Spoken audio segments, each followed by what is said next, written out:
ട്രെയിലറിന്റെ അവസാനമാണെങ്കിൽ ഇപ്പൊ വളരെ ട്രെൻഡിങ് ആയിട്ട് നിൽക്കുന്ന ഒരിക്കൽ എന്താ ജോമു എന്നുള്ളൊരു സാധനം വന്നിട്ടുണ്ട്. നമ്മുടെ അത് പെട്ടെന്ന് ഇതിപ്പോ ഹിറ്റായി നിൽക്കുമ്പോ നമ്മുടെ പടത്തിന് ഗുണകരമാകും എന്ന് അല്ല ഈ സിനിമയുടെ ജോണറിൽ ഇപ്പൊ നമുക്ക് ഉപയോഗിക്കാവുന്നതാണ്, കുറച്ച് കഴിഞ്ഞിട്ട് ഉപയോഗിക്കാൻ പറ്റില്ല. അത് ആ സമയത്ത് സ്പോണ്ടേനിയസ് ആയിട്ട് വിഷ്ണു ആണ് ഇങ്ങനെ ഒരു സാധനം നമ്മളുടെ സീനായിട്ട് ആപ്റ്റാണ്, അല്ലാണ്ട് ഏച്ച് കിട്ടല്ല. നമ്മളുടെ ഇപ്പൊ ആ ഒഴിക്കൊഴിക്കെന്ന് പറയുന്ന ആ വിഷ്വല് നമ്മള് നേരത്തെ ഷൂട്ട് ചെയ്തേക്കുന്ന സാധനം, അത് ട്രെയിലറിൽ വരുമ്പോ അതിന് ഉപയോഗിക്കാൻ പറ്റുന്ന ഒരു ഇപ്പോഴത്തെ ഒരു ട്രെൻഡ് സാധനം ഇപ്പൊ ഉപയോഗിക്കാം. ഒരാഴ്ച കഴിഞ്ഞാൽ ചിലപ്പോൾ നമുക്കത് പറ്റില്ല, അടുത്ത സിനിമയ്ക്ക് പറ്റില്ല, ഒന്നും പറ്റില്ല. അപ്പൊ കയറ്റി വിട്ടാത്തുള്ളൂ. അല്ലാണ്ട് വേറെ ആ ഒരു പാറ്റേണിൽ എന്താ പറയുക, ജനങ്ങൾ കേട്ട് പരിചയമുള്ള തമാശകൾ കാര്യങ്ങൾ ഇതിനകത്ത് കുത്തി കയറ്റിയേക്കുന്നില്ല. ട്രെയിലറിൽ ആ സമയത്ത് കുത്തി കയറ്റിയെന്ന് മാത്രമേ ഉള്ളൂ. അത് എല്ലാരും കമന്റ് സെക്ഷനിലൊക്കെ ചില ആൾക്കാർ പറയുന്നുണ്ട്, എന്താ ഒരു കൊളാബറേഷൻ, അതങ്ങ് സെറ്റ് സിങ്ക് ആയി എന്നുള്ളത്. അല്ല, നിങ്ങൾ അത് കേട്ടിട്ട് ചിരിച്ചില്ലേ? അതേ നമുക്ക് ഉദ്ദേശമുള്ളൂ, അത്രേ ഉണ്ടായുള്ളൂ. അല്ലാതെ അപ്പൊ നമുക്ക് അതുമായി എന്തെങ്കിലും ബന്ധമൊക്കെ ആലോചിക്കാൻ പറ്റുമോ? ഒന്നുമില്ല, ഇല്ല, ഒരു ബന്ധമില്ല, ഒരു ബന്ധവും വരില്ല. ഓക്കെ, ഇപ്പം വിഷ്ണു ചേട്ടനുമായിട്ട് ഒരു പടം ചെയ്ത് അത് എല്ലാവരും ഇപ്പോഴും ഭയങ്കര റിപ്പീറ്റ് വാച്ച് ചെയ്യുന്ന സിനിമകള്, സത്യം പറഞ്ഞാൽ ഇപ്പോഴും നേരത്തെ പണ്ടത്തെ സിനിമകളാണ് ഇപ്പോഴും ആൾക്കാർ കണ്ടുകൊണ്ടിരിക്കുന്നത്. അതിന്റെ കൂട്ടത്തില് റിപ്പീറ്റ് വാച്ച് അത്രയും ക്വാളിറ്റി ഉള്ള ഒരു പടമാണ് ഈ കട്ടപ്പനയിലെ ഋത്തിക് റോഷൻ എന്ന് പറയുന്നത്. അപ്പം ഈ ഒരു കോംബോ തന്നെ റിപ്പീറ്റ് ചെയ്യണം എന്ന് നേരത്തെ പ്ലാൻ ഉണ്ടായിരുന്നു? അത് അങ്ങനെ വന്നില്ല. ഇത് അവനാണ് ഈ സ്ക്രിപ്റ്റ് ആയിട്ട് എൻ്റെ അടുത്ത് വന്നത്. എൻ്റെ അടുത്ത് പറഞ്ഞ ഇങ്ങനെ ഇവനെ കൂട്ടിട്ട് വന്നത്. അവൻ വന്നിട്ട് എനിക്ക് വേറെ ആരെങ്കിലും വെച്ചിട്ട് ഹീറോ ആക്കാൻ പറ്റൂലല്ലോ, പുള്ളി കൊണ്ടുവന്ന സാധനമാണ്. അത് ശരിയാണ് പ്രവണതല്ലോ. പിന്നെ അത് മാത്രമല്ല, അവൻ ഉഗ്രൻ ആക്ടറാ. അവന് ചെയ്യാൻ പറ്റുന്ന ഇതിൻ്റെ അകത്ത് വളരെ മനോഹരമായിട്ട് ചെയ്തിട്ടുണ്ട്.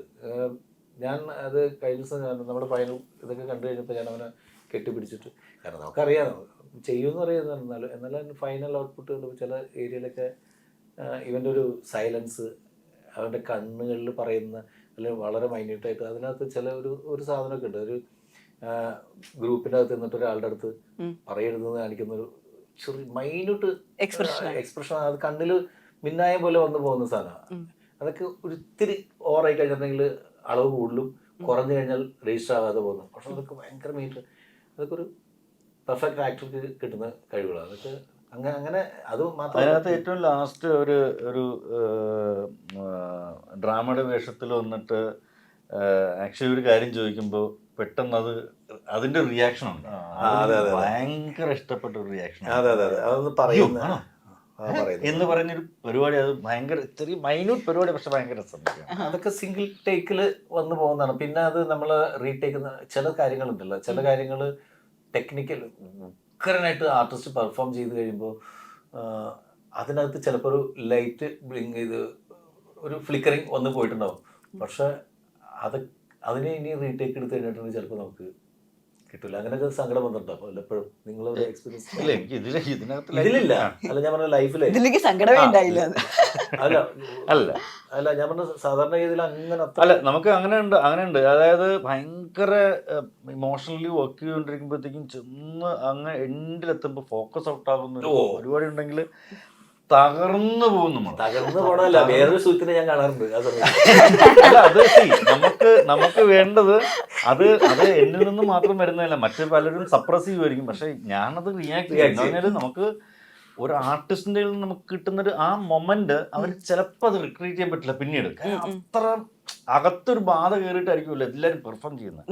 ആ പെർഫോമൻസ് ചിലപ്പോൾ പിന്നീട് ഒരു സാധനത്തിൽ നമുക്ക് അതേ ഇതിൽ കിട്ടില്ല. അപ്പോൾ നമ്മളെല്ലാവരും നമുക്ക് എന്തിനാണ് ആൾക്കാർ ഇത്ര എമൗണ്ട് ആണ് നിങ്ങൾക്ക് തരുന്ന പൈസ കൊടുത്തിട്ട് കൊണ്ടുവരുന്നത്? ഇത് പെർഫെക്ഷന് വേണ്ടിയിട്ടില്ല, അല്ലെങ്കിൽ അവരുടെ ജോലി ചെയ്യാനില്ലേ? അപ്പോൾ അവർ ആ ജോലി ചെയ്യണം, അല്ലേ? അപ്പൊ അത് ചെയ്യാണ്ടാകുമ്പോഴാണ് നമുക്ക് ബുദ്ധിമുട്ടുണ്ടാവുന്നത്. അപ്പൊ നമ്മൾ ആ ക്യാരക്ടറിന്റെ ബാധ കയറിയേക്കുന്ന സാധനം അവിടുന്ന് ഫോക്കസ് ഔട്ട് ആയി കഴിഞ്ഞാൽ ആ ബാധ ഇപ്പുറത്തേക്ക് കയറും, ഒരു സെക്കൻഡ് ബാധ എന്തൊക്കെയാണ്. അല്ല, അത് പക്ഷെ നമ്മൾ അവരെ ആ ചെയ്യുന്ന ആൾക്കാരെ നമ്മൾ റെസ്പെക്ട് ചെയ്യുക എന്നുള്ളത് നമ്മുടെ ഒരു കഴിവാണ്, നമ്മൾ വേണ്ടത്. അപ്പം ഞാൻ കുറച്ച് അങ്ങോട്ടും ഇങ്ങോട്ടും പാൻ ചെയ്ത് എൻ്റെ പാനിങ് തെറ്റിപ്പോയാൽ കൂടി അത് എന്നെ ബാധിക്കുന്ന അല്ലെങ്കിൽ ആ ആക്ടറിനെ ബാധിക്കുന്ന ഒരു പരിപാടിയില്ല. ഈ സിദ്ദിഖ മറ്റേ കട്ടപ്പന പ്രൊഫഷനില് വന്നിട്ട് വിഷ്ണുവിന്റെ അടുത്ത് പറയുന്ന ഒരു സാധനം, വിഷ്ണുവിനെ എടുത്തിട്ട് തല്ലുന്ന സാധനമുണ്ട്. തല്ലി നിൽക്കുന്ന അത് ഷൂട്ട് ചെയ്യുന്നതിന് മുമ്പ് എൻ്റെ അടുത്ത് പറഞ്ഞ് എടാ ഇത് റീടേക്ക് പോയിരുന്നിട്ടാ.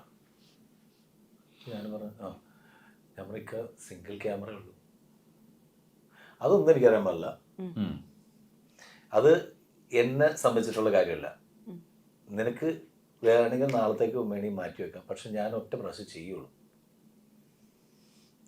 അത് സത്യമാണ്. കാരണം പിന്നെ വന്നത് എന്താണെന്നും പറയാൻ പറ്റില്ല. അങ്ങനെ പിറ്റേ ദിവസത്തേക്ക് നമ്മൾ മാറ്റി വെച്ചിട്ട് വേറെ ക്യാമറയൊക്കെ കൊണ്ടുവന്നിട്ട് 2-3 ആംഗിൾ വെച്ചിട്ട് തന്നെയാണ് ഷൂട്ട് ചെയ്തത്. സിംഗിൾ ടേക്കിൽ അന്നത്തെ അല്ലാണ്ട് അത് ആർട്ടിസ്റ്റിനെ നമ്മൾ ആ പെർഫോം ചെയ്യുന്ന സാധനം പിന്നെ റിപ്പീറ്റ് ചെയ്യുന്നത് പറഞ്ഞാൽ നടക്കൂല. അത് കയറുന്നൊരു എനിക്ക് ഉറപ്പാണ്. അതിനകത്തൊരു സാധനം കയറും. നമുക്ക് ഒരു ആക്ടർ എന്നുള്ള നിലയ്ക്ക് ചില സമയത്ത് നിൽക്കുമ്പോഴേ ഫ്രണ്ടിലുള്ള എല്ലാം ബ്ലേഡ് ആയിരിക്കും. നമുക്ക് ഒരു തൊട്ടടുത്ത് നിൽക്കുന്ന ഒരാളെ നമുക്ക് കാണാൻ പറ്റില്ല, ആ ക്യാരക്ടർ മാത്രമായിരിക്കും. അപ്പം അത്രയും സ്ട്രെസ്ഡ് ഔട്ടാണ് അവർ ആ സമയത്ത്. അതിനെ നമ്മൾ ബഹുമാനിക്കണം, അതിനെ നമ്മൾ റെസ്പെക്ട് ചെയ്യണം, അത് 100% റെസ്പെക്ട് ചെയ്യണം ആ പർട്ടിക്കുലർ മൊമെൻറ്റിനെ. അപ്പം അത് ബുദ്ധിമുട്ടാകുമ്പോഴാണ് നമ്മൾ വേസ്റ്റ് ഔട്ട് ആകുന്നത്. അത് നമുക്ക് ഈ തെറ്റ് ചെയ്യുന്ന ആൾക്കാരുടെ നമുക്ക് പേഴ്സണൽ ഗ്രഡ്ജസ് ഒന്നും എന്തായാലും ഉണ്ടാവില്ല. അല്ല അത് ശരിയാണ്. ഇപ്പോൾ എന്താണ് ഏതൊരു പടത്തിൽ തിലകചേട്ടൻ പറഞ്ഞില്ലേ, മറ്റേ പൊന്നമ്മൻ ചേച്ചിക്ക് പൊന്നമ്മൻ ചേച്ചി മരിച്ചെടുക്കുന്ന സീനിൽ തിലകചേട്ടൻ വന്നിട്ട് പെർഫോം ചെയ്യണമെന്ന് പറഞ്ഞു. തിലകചേട്ടൻ പറഞ്ഞ് എന്താ ചെയ്യണമെന്ന് വെച്ചപ്പോൾ അതൊന്നും എനിക്കറിയാൻ പാടില്ല, ഞാൻ എന്തോ ഞാൻ ചെയ്യും, അത് എങ്ങനെ നിങ്ങൾ ഷൂട്ട് ചെയ്യുന്നു എന്നുള്ളത് എനിക്കറിയില്ല, ഞാൻ എന്തെങ്കിലും ചെയ്യും. അതാണ് കറക്റ്റ്. അല്ല ഇതിനകത്തും അങ്ങനെ കുറച്ച് എനിക്ക് തോന്നുന്നു അക്ഷയ്ക്കൊക്കെ അത് കുറച്ചുകൂടി പറയാൻ പറ്റും. നല്ല രസമുള്ള മൊമെന്റ്സ് ഉണ്ടായിരുന്നു.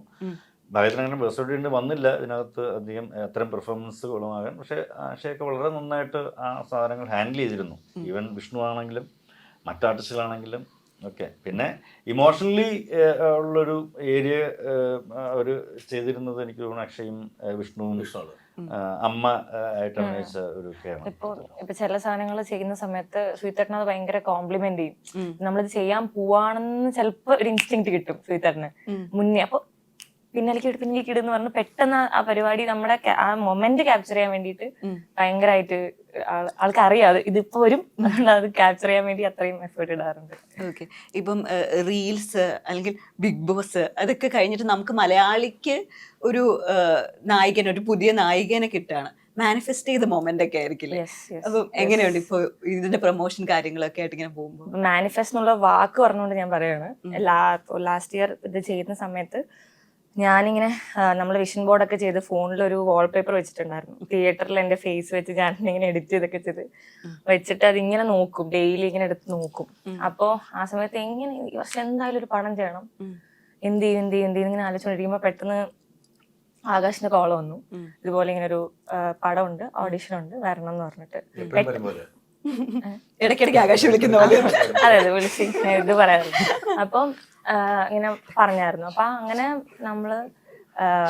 ഞാൻ കൊച്ചിയിലോട്ട് വന്ന സമയത്ത് കുറച്ച് ദിവസം ഉണ്ടായിരുന്നുള്ളൂ ഷൂട്ടിലോട്ട്. സോ അതുകൊണ്ട് പെട്ടെന്ന് തീരുമാനിക്കണം എന്നുള്ളൊരവസ്ഥയായിരുന്നു. ഞാനാണ് ഏറ്റവും ലാസ്റ്റ് ആയിട്ട് കാസ്റ്റ് ആയത്.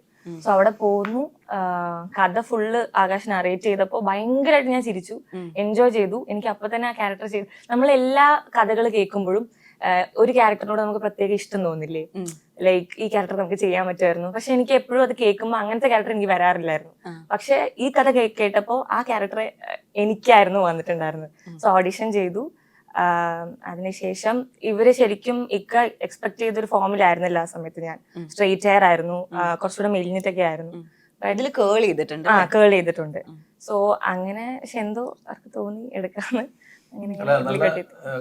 ഇപ്പൊ ഞാൻ ആകാശ് ആണ് ഓഡീഷന് ഞാൻ ആകാശിന്റെ കൂടെ ഉള്ള ടീമുണ്ട്, ടീമാണ്. എൻ്റെ കൂടെ ഫസ്റ്റ് ടൈമാണ് ആ ടീം എല്ലാവരോടും വർക്ക് ചെയ്യുന്നത്. ബാക്കി എൻ്റെ സ്ഥിരം അസിസ്റ്റന്റ് ഡയറക്ടേഴ്സ് ഒന്നും ഇപ്പോഴത്തില്ല. അപ്പം കാരണം വെച്ചിട്ടുണ്ടെങ്കിൽ ഇവരെ ഈ സിനിമയായിട്ട് ഇതിന് 2 വർഷത്തെ അല്ലെങ്കിൽ ഒരു പ്രയത്നമുള്ളതാണ്. അപ്പോൾ അതിൽ നിന്ന് ഒരാളെ നമുക്ക് മാറ്റി കഴിഞ്ഞിട്ടുണ്ടെങ്കിൽ ഞാൻ പറഞ്ഞില്ല എല്ലാത്തിൻ്റെയും പെയിനെ നമുക്ക് മനസ്സിലാവുമല്ലോ. ഇതിൽ ആരെയും മാറ്റാനില്ല, നമ്മുടെ എല്ലാവരും അത് കുഴപ്പമില്ല. പക്ഷേ അപ്പോൾ അങ്ങനെ നിൽക്കുമ്പോൾ മറ്റേ ഓഡിഷൻ ചെയ്തിട്ട് കുറേ കുട്ടികളുടെ എനിക്ക് വീഡിയോയിൽ എനിക്ക് ഇതിൽ അയച്ചു തരും, വാട്സാപ്പിൽ അയച്ചു തരും. ഒറ്റ 2 സീനല്ലടാ സ്ഥിരം ചെയ്യിപ്പിച്ചോണ്ടിരുന്നത്, 2 സീൻ. അതിൻ്റെ പല വേരിയേഷൻസ് അറിയാം. അപ്പോൾ ചെയ്തു. അങ്ങനെ അക്ഷയുടെ ഒരു സംഭവം അയച്ചു തന്നിട്ട് ഞാൻ പറഞ്ഞു ഞാൻ ആ കുട്ടി പോയെന്ന് വെച്ചു ഇല്ല എന്ന് ഞാൻ പറയാണ്ട് വരാമെന്ന് പറഞ്ഞു.